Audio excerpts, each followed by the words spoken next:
Hello guys, welcome to the dissolving India. आज हम बात करेंगे इम्पॉर्टेंट सेगमेंट के बारे में। देखो, बहुत ही इम्पॉर्टेंट ये सेगमेंट रहने वाला है आज का।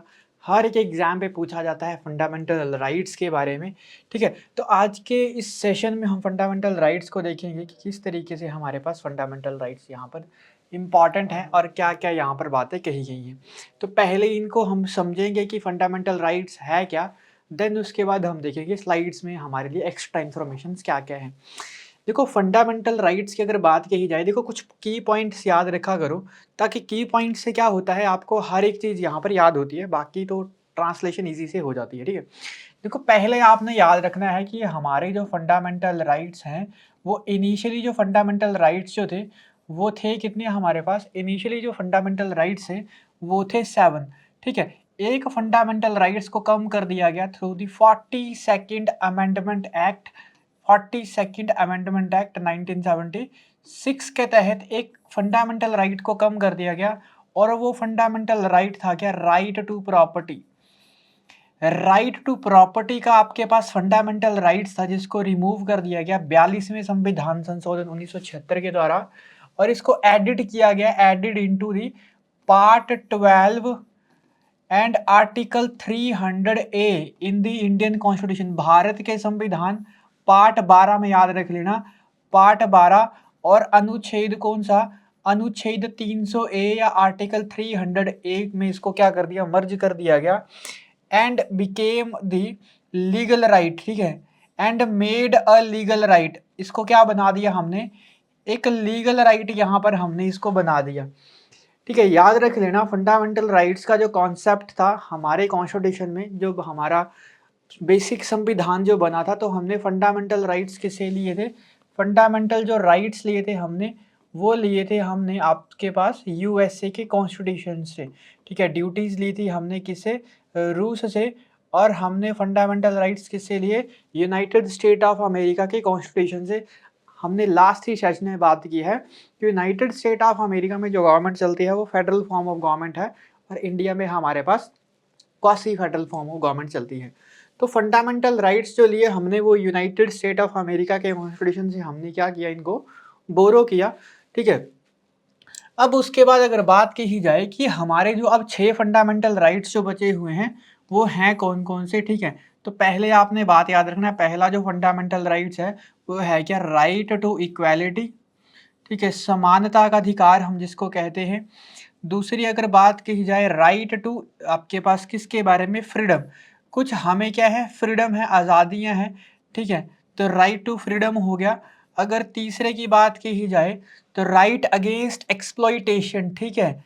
एक्सप्लॉइटेशन, शोषण के विरुद्ध अधिकार, ठीक है जी। फोर्थ अगर बात की जाए हमारे पास, ठीक है? तो अगर एक्सप्लॉइटेशंस के अलावा हमारे पास पहले इक्वालिटी, फ्रीडम, एक्सप्लॉइटेशन की बात की जाए, फिर देन आपने यहाँ पर याद रखना है कि जो हमारे पास फोर्थ जो आता है, वो कौन से आता है? हमारे पास आता है राइट टू, आपके पास मान लो ये ठीक है, एक्सप्लॉइटेशंस के आगे जो आता है वो हमारे पास इक्वालिटी हो गया, फ्रीडम हो गया, एक्सप्लॉइटेशन हो गया। देन उसके बाद जो आपने देखने को मिलेगा वो देखने को मिलेगा रिलीजन का, ठीक है? रिलीजन, राइट टू रिलीजन्स, ठीक है? उसके बाद आपको जो पाँचवां देखने को मिलेगा वो देखने का राइट ऑफ माइनॉरिटीज़, ठीक है? माइनॉरिटीज़ के राइट्स यहाँ पर देखने को मिलेंगे, राइट्स ऑफ द माइनॉरिटीज़। और छठा आपको क्या देखने को मिलेगा? कॉन्स्टिट्यूशनल रेमेडी, ठीक है? कॉन्स्टिट्यूशनल रेमेडी, रेमेडी का मतलब क्या हुआ? दवाई, ठीक है? कॉन्स्टिट्यूशन का मतलब हुआ क्या? रेमेडी का मतलब हुआ क्या? दवाई, ठीक है? तो यहाँ पर हमारे पास जो 6 फंडामेंटल राइट्स हैं वो है इक्वालिटी, देन हमारे पास है फ्रीडम का राइट है, अगेंस्ट एक्सप्लॉइटेशंस, ठीक है? देन हमारे पास है religion, right to the freedom of religion है कि हमारे पास रिलीजन की आज़ादी है। उसके बाद मैंने आपको बताया राइट ऑफ द माइनॉरिटीज़ हैं और right of the freedom of minorities या right to the minority, right to the freedom of minorities, minorities की फ्रीडम की यहाँ पर बात कही है। और लास्ट है हमारे पास रेमेडीज। तो ये हमारे पास क्या है? टोटल 6 फंडामेंटल राइट्स यहाँ पर बचे हुए हैं, जो हमारे पास आर्टिकल, किस आर्टिकल के अंडर आते हैं? याद रख लेना, it comes the under the article of 12 to 35 या fundamental rights come under the article 12 to 35 और अगर पूछे कि पार्ट कौन सा, तो part 3 of the Indian constitution, ठीक है। कौन से भाग में अगर पूछा जाए तो भाग 3 और अनुच्छेद पूछा जाएगा आपसे, तो अनुच्छेद 12 से लेकर 35 तक ये हमारे इंडिया के कॉन्स्टिट्यूशन में यहाँ पर बातें कही गई हैं। ठीक है जी, चलो अब हम सबसे पहले समझने के लिए क्या करते हैं, फंडामेंटल राइट्स को यहाँ पर उठाते हैं। और फंडामेंटल राइट्स में भी जो सबसे पहले हमारे पास है वो कौन सा है, इक्वालिटी। ठीक है, राइट टू इक्वालिटी जिसको हम कहते हैं, ठीक है, राइट टू इक्वालिटी, ठीक है, राइट टू इक्वालिटी। और ये जो हमारे पास आर्टिकल जो लाई करता है वो करता है 14 टू 18, ठीक है, 14 टू 18 अंडर द आर्टिकल हम बात करते हैं राइट टू इक्वालिटी की। 12 और 13 हमारे लिए इंपॉर्टेंट नहीं है, नेक्स्ट सेशन में बात करेंगे। नहीं तो फंडामेंटल राइट्स को समझने के लिए मतलब जो इंपॉर्टेंट चीज़ें हैं वो समझ नहीं आएंगी। इससे अच्छा है कि हम इसको पहले फोकस करते हैं इंपॉर्टेंट चीज़ों पे, फिर then बाकी की चीज़ों को भी हम यहाँ पर कंप्लीट करेंगे। तो अनुच्छेद 14 से लेकर यहाँ तक और 18 तक बात कही गई है इक्वालिटी में। ठीक है, अगर आपसे पूछा जाए कि अनुच्छेद 14 में या आर्टिकल 14 में किस तरीके की इक्वालिटी के लिए बात कही है, तो यहाँ पर याद रख लेना equality before law, equality before law कि सबको क्या किया जाएगा, कानून के समक्ष बराबर क्या किया जाएगा, समझा जाएगा। चाहे वो किसी प्रकार का एमएलए, डीएसपी, आईएएस अधिकारी या कोई आम जनता है, तो हर इसको क्या मिलेगा, इक्वालिटी बिफोर लॉ, मतलब आपके पास जस्टिस सबको क्या मिलेगा, बराबर यहाँ पर देखने को मिलेगा, है ना। हम बात करते हैं अनुच्छेद 15 आर्टिकल 15 के बारे में। ठीक है, मूवी भी यहाँ पर बन चुकी है आर्टिकल 15 के ऊपर, आयुष्मान खुराना ने ये मूवी बनाई हुई थी आर्टिकल 15 के ऊपर। ठीक है, यहाँ पर किसकी इक्वालिटी की बात कही है, यहाँ पर कहा है आपके पास इक्वालिटी टू डिस्क्रिमिनेशन, ठीक है, कि आप डिस्क्रिमिनेशन नहीं कर सकते हो किस किस में, ठीक है, अगेंस्ट द डिस्क्रिमिनेशन। क्या क्या डिस्क्रिमिनेशन, 5 डिस्क्रिमिनेशन यहाँ पर लिखे गए हैं।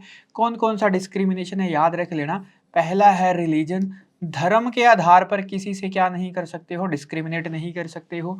रेस हो गया, किसी रंग के आधार पर, काला गोरा, आप किसी के भी आधार पर आप क्या नहीं कर सकते हो, डिस्क्रिमिनेशन नहीं कर सकते हो। ठीक है, उसके बाद आपने याद रखना है आपके पास सेक्स, ठीक है, कि आपका जेंडर क्या है, मेल है फीमेल है, आप इसके ऊपर भी डिस्क्रिमिनेट नहीं कर सकते हो। देन हमारे पास कास्ट, ठीक है जी, कि किस जाति से है, इस तरीके से भी आप कोई डिस्क्रिमिनेट नहीं कर सकते हो।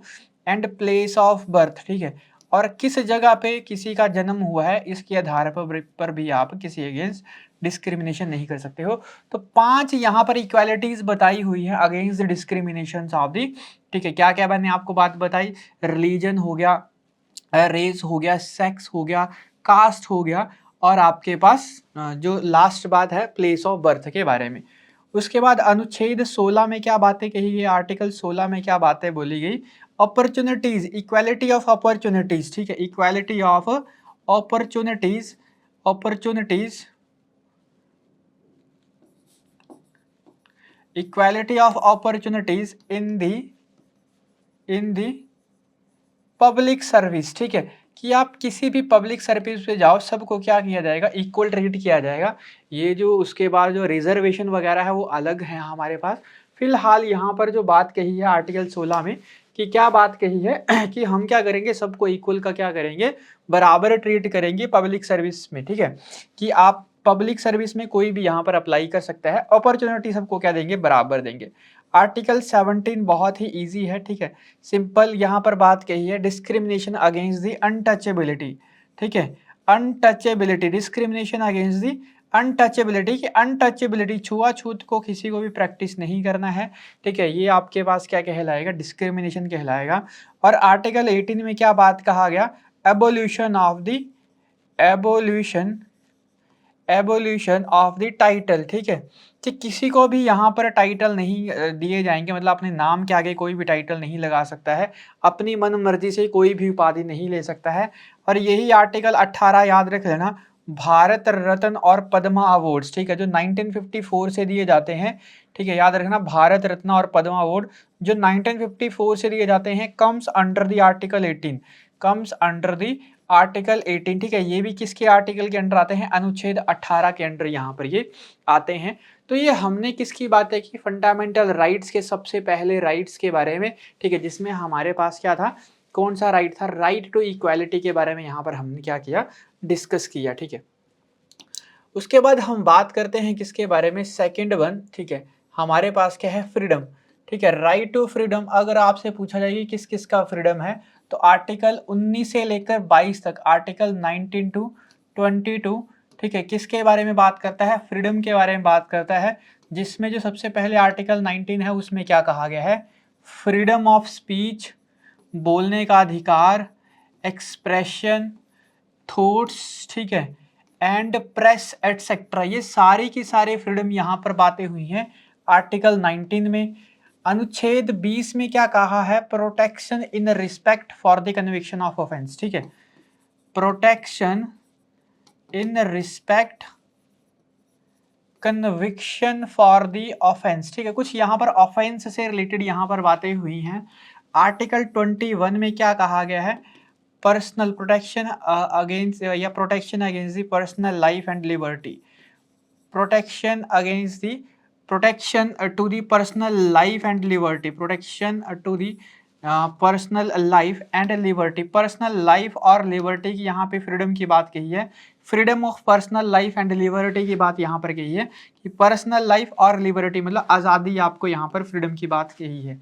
आर्टिकल 22 में क्या कहा है आपके पास, अनुच्छेद 22 क्या बोलता है, ठीक है, freedom in some detention cases, ठीक है, freedom in certain illegal detention या फ्रीडम इन इलीगल डिटेंशन, ठीक है, इन इलीगल डिटेंशन केसेस, ठीक है, कि इलीगली जब डिटेन किया जाता है, बंदी बना दिया जाता है, तो उस क्राइटेरिया में यहाँ पर क्या है, हमारे पास कुछ फ्रीडम्स दिए गए हैं, ठीक है, फ्रीडम अगेंस्ट दी या freedom to the, freedom against the illegal detention, जो इलीगल डिटेंशन दी जाती है उसके अगेंस्ट यहाँ पर फ्रीडम की बात कही है, ठीक है जी। चलो उसके बाद अगर आप बात कही जाए तो आर्टिकल 23 और 24 में क्या कहा है, देखो ये हमारे पास क्या था, फ्रीडम की बातें यहाँ पर कही गई, ठीक है, फ्रीडम्स के जो राइट टू फ्रीडम जो था, अब हमारे पास किसकी बात है, अब है हमारे पास एक्सप्लॉइटेशन की, कि एक्सप्लॉइटेशन से रिलेटेड क्या क्या बातें यहाँ पर या क्या क्या फंडामेंटल राइट्स यहाँ पर कहे गए हैं इंडिया के कॉन्स्टिट्यूशन में, ठीक है। तो देखो हमारे पास जो एक्सप्लॉइटेशन का जो राइट्स आते हैं वो कहाँ से लेकर कहाँ तक आते हैं, एक्सप्लॉइटेशंस के जो राइट्स जो आते हैं, right against the exploitation, right against the exploitation जो आता है वो आता है अंडर द आर्टिकल 23 टू 24, ठीक है जी। तो एक्सप्लॉइटेशन में क्या बातें कही गई, अनुच्छेद 23 में आर्टिकल 23 में क्या कहा गया, प्रोहिबिट फोर्स इन लेबर, ठीक है, फोर्स्ड इन लेबर, ठीक है, फोर्स्ड लेबर, तो प्रोहिबिट यहाँ पर या प्रोहिबिट करने को कहा गया फोर्स लेबर के बारे में, कि जबरदस्ती आप किसी से काम नहीं करवा सकते हो, फोर्स लेबर नहीं करवा सकते हो। और उसके बाद आर्टिकल 24 में क्या कहा, prohibition of the children to work in the hazardous location, ठीक है, to work in the hazardous location, कि किसी भी हैजार्डस लोकेशन में बच्चों को क्या नहीं किया जाना चाहिए, काम यहाँ पर नहीं करना चाहिए, till the age of 14 year, till the age of 14 years, ठीक है, कि 14 साल के बच्चों तक यहाँ पर किसी भी प्रकार का क्या नहीं करना चाहिए। यहाँ पर आर्टिकल 24 में क्या कहा, ठीक है, 23 में मैंने आपको बता दिया कि freedom against the force labour, ठीक है, या freedom against the force labour, और यहाँ पर बातें कही हैं किसके बारे में, या exploitation against the force labour, या तो फोर्स लेबर की यहाँ पर बातें कही। और आर्टिकल 24 में क्या, अनुच्छेद 24 में क्या कहा गया कि prohibition of the children to work in the hazardous location, कि बच्चों को यहाँ पर हैजार्डस लोकेशन पे काम से रोकना है, ये बातें कही गई आर्टिकल 24 में। देन उसके बाद यहाँ पर कही गई बात right to freedom of religion, ठीक है, या right to freedom of religion, ठीक है, right to freedom of religion या रिलीजन, राइट टू रिलीजन या right to freedom of religion, religion से रिलेटेड क्या क्या हमारे पास राइट हैं। तो देखो उसके बाद हम बात करते हैं आर्टिकल 25 में, इसमें का क्या कहा गया कि you can practice any religion, आप किसी भी धर्म को क्या कर सकते हो, प्रैक्टिस कर सकते हो, ठीक है, यही हमारे पास किसकी डेफिनेशन है, यही हमारे पास डेफिनेशन है सेक्युलरिज्म की, ठीक है, कि India is a secular country. उसके बाद हम बात कही जाए आर्टिकल 26 में क्या कहा गया, आर्टिकल 26 में क्या कहा गया आपके पास कि आप क्या कर सकते हो, पहले तो आप क्या कर सकते हो, प्रैक्टिस कर सकते हो किसी भी रिलीजन को। देन दूसरी यहाँ पर बातें कही गई कि आप क्या कर सकते हो, ऑर्गेनाइज कर सकते हो religious affair, organise religious affair, ठीक है, रिलीजियस अफेयर्स, आप किसी भी रिलीजियस अफेयर्स को क्या कर सकते हो, ऑर्गेनाइज, जैसे जगराता वगैरह हिंदू धर्म में आपने सुना होगा, उसको ऑर्गेनाइज कर सकते हैं। आर्टिकल 27 में क्या कहा हमारे पास, ठीक है, आर्टिकल देखो 25 में, 26 में और 27 में क्या कहा कि आप क्या कर सकते हो, प्रमोट कर सकते हो किसी भी रिलीजन को, promote any religion without taxes, आपको प्रमोट करने के लिए, रिलीजन को प्रमोट करने के लिए किसी भी प्रकार का टैक्स नहीं देना है, ठीक है। और आर्टिकल 28 में क्या कहा गया, अनुच्छेद 28 में कहा गया आपके पास कि क्या कर सकते हो, हमारे पास जो हमारे पास देखो ये अटेंड, ठीक है, अटेंड दी आप क्या कर सकते हो, अटेंड कर सकते हो religious affairs, religious affairs in certain educational institute, in certain educational institute, मतलब कुछ ऐसे एजुकेशनल इंस्टीट्यूट होते हैं जिसमें कहीं पर धर्म सिखाया जाता है, तो वहां पर अटेंड कर सकते हो, attend the religious affairs in the certain educational institute, कि कुछ ऐसे एजुकेशन इंस्टीट्यूट होते हैं जो किसी धर्म को सिखाते हैं, तो आप वहां पर आप क्या कर सकते हो, अटेंड यहाँ पर कर सकते हो। उसके बाद यहाँ पर आर्टिकल 29 और 30 में क्या बातें कही गई, यहां पर बातें हुई राइट टू दी माइनॉरिटीज, ठीक है, यहां पर माइनॉरिटीज के राइट्स की बातें कही, और माइनॉरिटीज के राइट्स की क्या क्या बातें कही, ठीक है। देखो यहां पे समझते हैं कि माइनॉरिटीज के राइट्स की क्या क्या बातें हुई। यहां पर क्या कहा गया आपके पास, आर्टिकल 29 और 30, देखो ये हमारे पास 28 तक सारे के सारे कंप्लीट हो गए, ठीक है। अब हम बात करते हैं 29 और 30 के बारे में, ठीक है।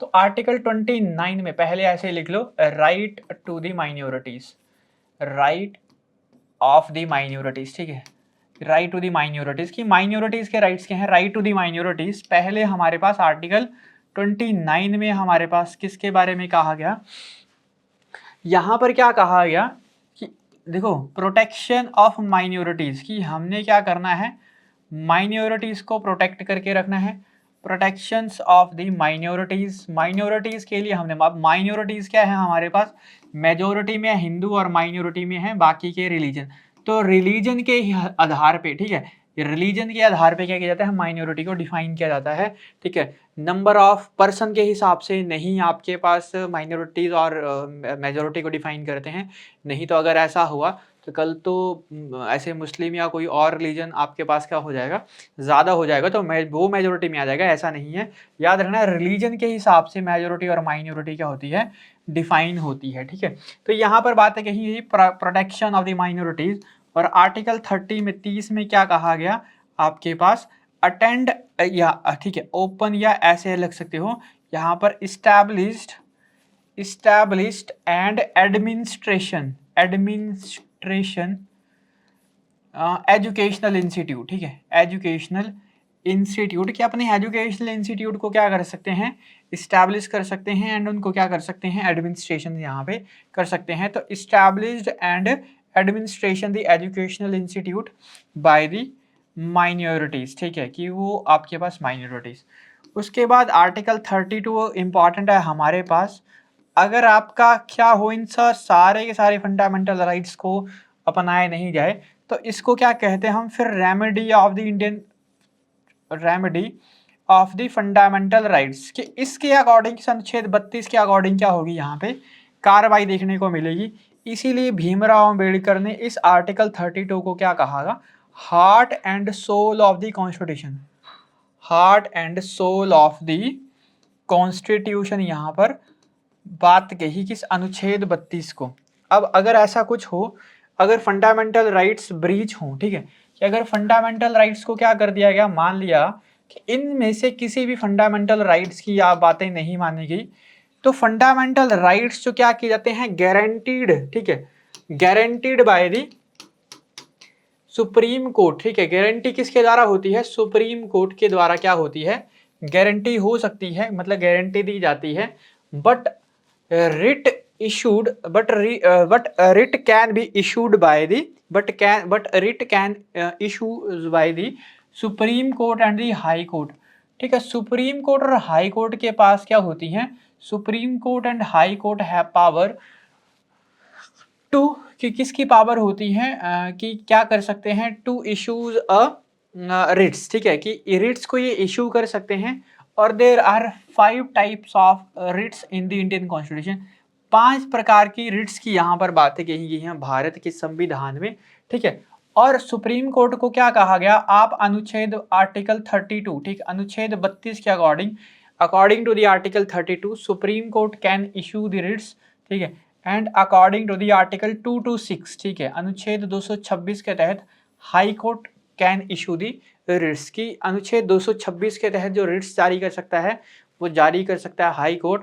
और अगर सुप्रीम कोर्ट की बातें कही जाए तो अनुच्छेद 32 के अकॉर्डिंग यहाँ पे रिट्स को क्या किया जाता है, जारी किया जाता है, ठीक है। रिट्स की हम पहले बातें कर चुके हैं, मैं आपको एक बार फिर से रिट्स यहाँ पर बता देता हूँ, फिर चलते हैं अपनी प्रेजेंटेशन की तरफ की है क्या।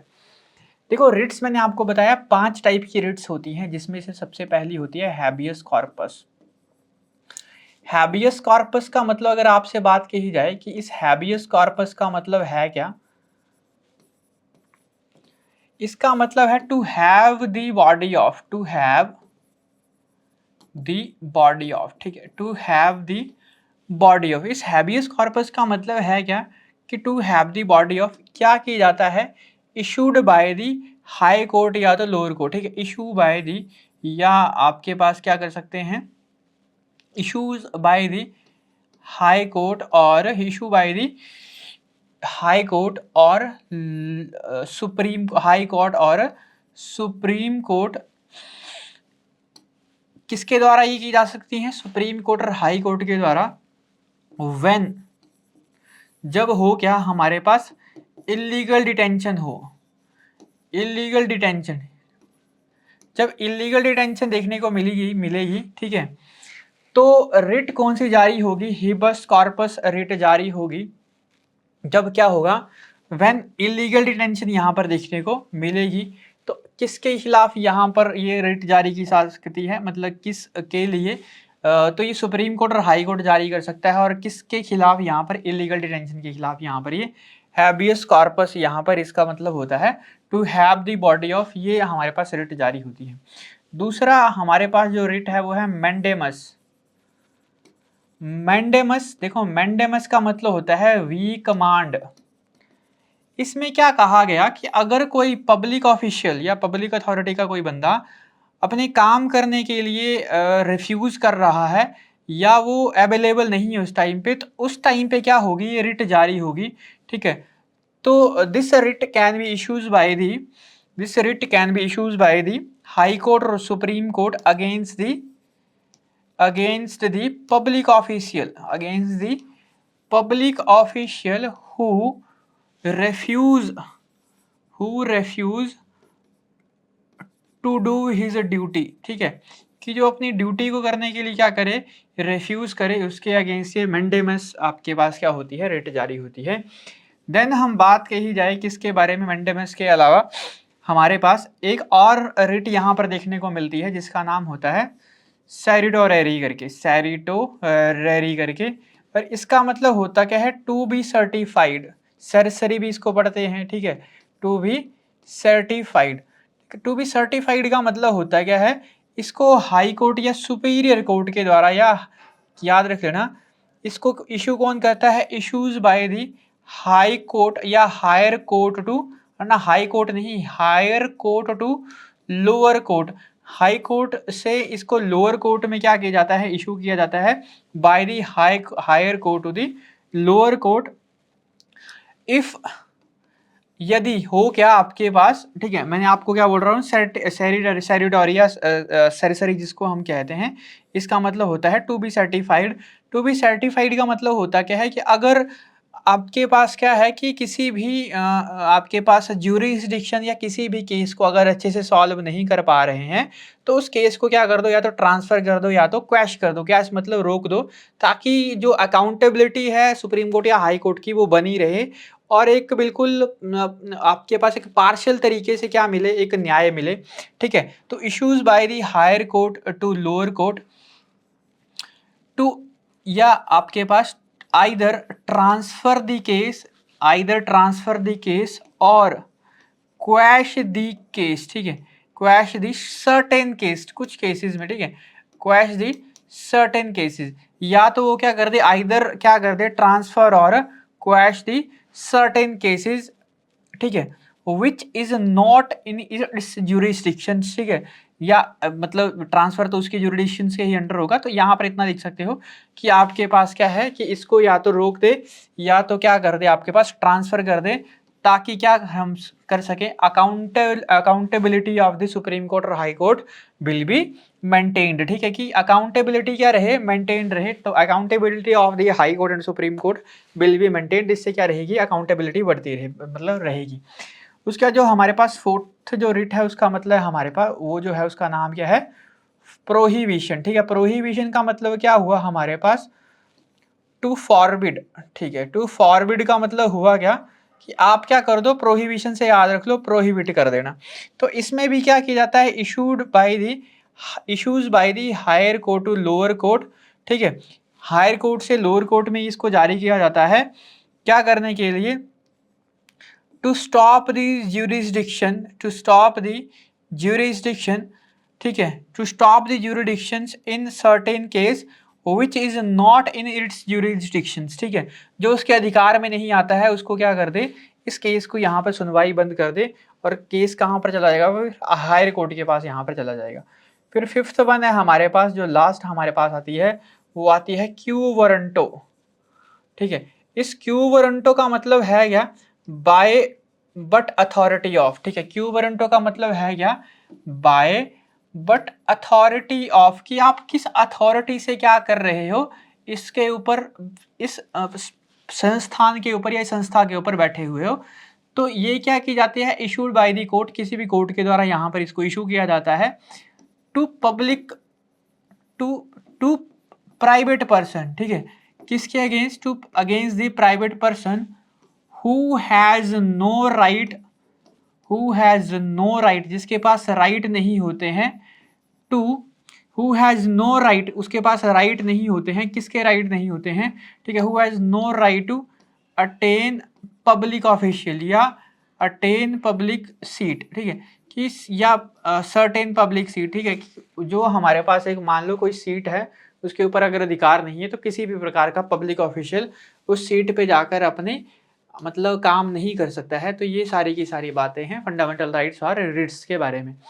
तो देखो हमने फंडामेंटल राइट्स कहाँ पर देखे, बस अगर आपको लिखना है तो याद करना है, सिंपल देख लो, पार्ट 3 में बातें कही गई हैं फंडामेंटल राइट्स के बारे में, और आर्टिकल कौन सा बताया था मैंने, 12 से लेकर 35 तक यहाँ पर आर्टिकल बताया था, ठीक है। ओरिजिनली हमारे पास फंडामेंटल राइट जो थे कितने थे, वर 7 इन नंबर, और राइट टू प्रॉपर्टी जो था हमारे पास कौन सा, आर्टिकल 31, इसको क्या कर दिया गया, डिलीट कर दिया गया है फंडामेंटल राइट से, ठीक है। और आई थिंक मैंने 42nd अमेंडमेंट, ठीक है, बता दिया था, ठीक, उसको सही कर लेना एक बार। ये हमारे पास 44th अमेंडमेंट एक्ट 47 के तहत तो फंडामेंटल ड्यूटीज को ऐड किया गया है, ठीक है। तो 42nd अमेंडमेंट एक्ट 1970 है, ठीक है, ये याद रख लेना, ठीक है, वहां पर गलत हो गया था, इसको एक बार सुधार लेना, ठीक है, कि 44th अमेंडमेंट एक्ट 1978, और इट मेड, इसको क्या बना दिया गया है, लीगल राइट अप बना दी गया है, और किस आर्टिकल में रखा है, आर्टिकल 300A में, और कौन से पार्ट में, पार्ट 12 में यहाँ पर क्या इसको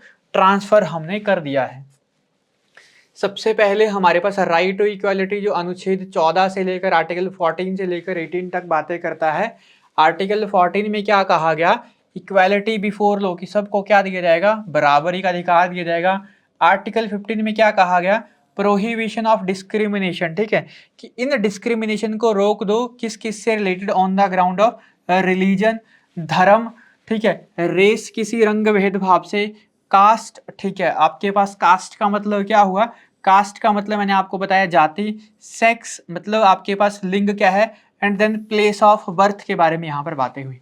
अनुच्छेद 16 में या आर्टिकल 16 में क्या बातें हुई, equality of opportunity in the matter of the public employment, कि पब्लिक सर्विस में या पब्लिक एम्प्लॉयमेंट में सबको बराबरी का हिस्सा दिया जाएगा। और आर्टिकल 17 में क्या कहा गया, एबोलिशन ऑफ द अनटचेबिलिटी। और अनुच्छेद 18 में क्या कहा गया, एबोलिशन ऑफ द टाइटल। और मैंने यहाँ पर बातें कही गई थी कुछ, ठीक है, कि भारत रत्न एंड पद्मा अवार्ड, ठीक है, and Padma award also also come under the article 18 Bharat Ratna and Padma award was started, ठीक है, वर स्टार्टेड इन 1954। 1954 में 1954 में ये स्टार्ट किए गए थे। उसके बाद हमने बात की राइट टू फ्रीडम के बारे में, जो हम बातें करते हैं आर्टिकल 19 से लेकर 22 तक, जिसमें से सबसे पहले अनुच्छेद 19 में क्या कहा, इसमें कहा हमारे पास सर्टेन राइट्स हैं regarding freedom of speech etcetera, या आपके पास प्रेस वगैरह के। अनुच्छेद 20 में यहाँ पर हमने बात कही थी, बहुत ज़्यादा important, protection in respect of conviction for offences, offences से रिलेटेड कुछ यहाँ पर बातें हैं। आर्टिकल 21 में अनुच्छेद 21 में हमने क्या बातें कही, protection of life and personal liberty के बारे में। आर्टिकल 21 ये ए, ठीक है, इसको याद रख लेना, ये वहां पर स्किप हो गया था, ठीक है, तो याद रख लेना। यहाँ पर बातें हैं राइट टू एजुकेशन के बारे में, और added through the 82nd amendment act 2002, 82वें संविधान संशोधन 2002 के तहत क्या किया गया है, ठीक है, इनको क्या किया गया है, ऐड किया गया है। 82nd, ठीक है, 82वां संविधान संशोधन 2002 के अकॉर्डिंग क्या किया गया है, इनको ऐड किया गया है। और आर्टिकल 22 तो मैंने आपको बता दिया, protection against arrest and detention in certain cases, ठीक है, कि किसके against, protection against arrest and detention के बारे में यहाँ पर बातें कही हैं।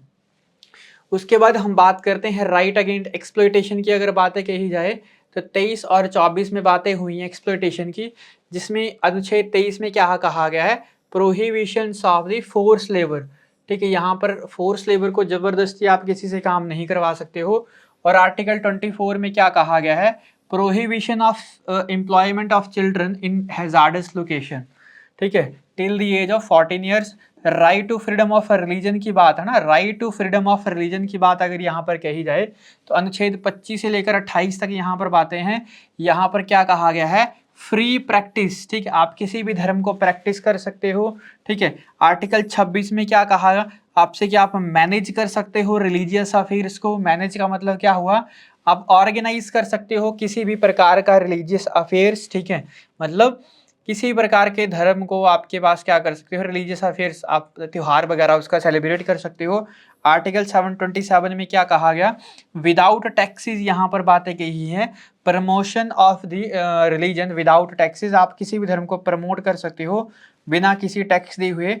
और आर्टिकल 28 में मैंने आपको यहाँ पर क्या बातें कही कि आप क्या हो, ऑर्गेनाइज कर सकते हो, आपके पास क्या रिलीजियस इंस्ट्रक्शंस और religious worship in certain educational institute, ठीक है, इसको आप अटेंड कर सकते हो, ठीक है, ऑर्गेनाइज यहाँ पर कर सकते हो आप, ठीक है। मैंने यहाँ पर बताया आपको कि 25 में आप किसी भी धर्म को क्या कर सकते हो, प्रैक्टिस कर सकते हो। देन 26 में आप मैनेज कर सकते हो या ऑर्गेनाइज कर सकते हो। 27 में विदाउट टैक्सेस की यहाँ पर बात हुई है कि प्रमोट करो धर्म को विदाउट टैक्सेस। और 28 में बात हुई है attend the religious place at a certain educational institute, कि किसी सर्टेन एजुकेशन इंस्टीट्यूट में आप क्या कर सकते हो, अटेंड कर सकते हो। Right and educational rights, culture and educational rights of minorities की बात कही जाए, आर्टिकल 29 से लेकर 30 के बीच में अनुच्छेद 19 में क्या कहा गया कि प्रोटेक्ट करो इंटरेस्ट ऑफ माइनॉरिटीज़ को या प्रोटेक्शन ऑफ माइनॉरिटीज़। और आर्टिकल 30 में क्या कहा कि माइनॉरिटीज़ के पास राइट है कि वो क्या करें, to establish and administration educational institutions, ठीक है, कि अपने वो इंस्टीट्यूशंस क्या कर सकते हैं, यहाँ पर रन कर सकते हैं और यहाँ पर इस्टेब्लिश कर सकते हैं। देन उसके बाद राइट टू कॉन्स्टिट्यूशनल रेमेडी की मैंने यहाँ पर बात कही, जो अनुच्छेद 32 के अंडर आता है। भीमराव अम्बेडकर ने इस आर्टिकल 32 को क्या कहा है, heart and the soul of the constitution, ठीक है। और आर्टिकल 32 के ही अंडर जो रेमेडीज है इन्फोर्समेंट और आपके पास राइट्स की, जो हमारे पास अंडर द आर्टिकल 32 क्या करता है, परमिशन देता है सुप्रीम कोर्ट को। और आर्टिकल 226 परमिशन देता है हाई कोर्ट को, कैन इशू रिट्स, ठीक है, कि ये क्या कर सकें, रिट्स को यहाँ पर क्या कर सके, इशू कर सके, ठीक है। तो ये था आज का सेशन फंडामेंटल राइट्स का, बहुत ही ज़्यादा इंपॉर्टेंट। रिट्स भी मैंने आपको पांचों के पांचों बता दी हैं। तो आई होप आपको आज का सेशन अच्छा लगा होगा। तो अगर वीडियो को लाइक कर दीजिए, चैनल को कर दीजिए सब्सक्राइब। मिलते हैं नेक्स्ट सेशन में, तब तक के लिए थैंक यू।